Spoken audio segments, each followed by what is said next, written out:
Le 17 octobre, c'est un massacre colonial. Le premier événement du 17 octobre, c'est d'abord une des plus grandes rafles de l'histoire de France. Au début, les camions de police suffisent, puis on doit réquisitionner pour les bus de la RATP. La dernière fois que les bus de la RATP ont servi, c'était en juillet 1942, lors de la rafle du Veldiv.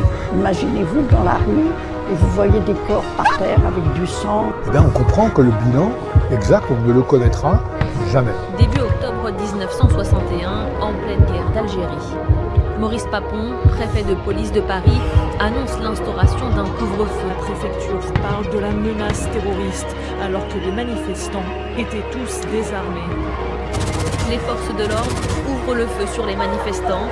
Certains sont battus à mort, d'autres jetés dans la Seine. Quelquefois, des surnagés, alors on leur tirait dessus depuis le pont. J'en ai vu qui ont été jetés dans la Seine. Et j'en ai vu qui essayaient de s'accrocher à des buissons qui étaient au bord de la Seine pour essayer de se sauver.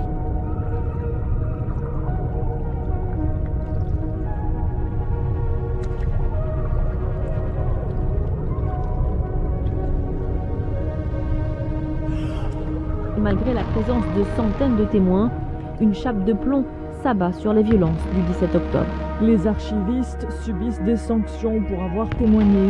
Et puis, il y a Maurice Papon qui fait partie du même camp. C'est un pacificateur colonial qui est là parce qu'il a appris, d'abord au Maroc, puis en Algérie, à réprimer férocement le nationalisme nord-africain. Donc, c'est à faire comme un crime d'État, c'est-à-dire un crime qui a été fabriqué, produit par la République française.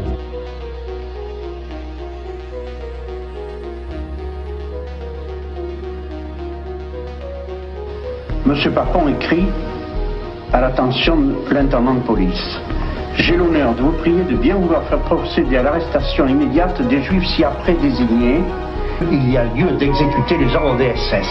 Encore signé par Maurice Papon. Dans ses services Vichy à temps complet, il a permis la déportation de 802 déportés.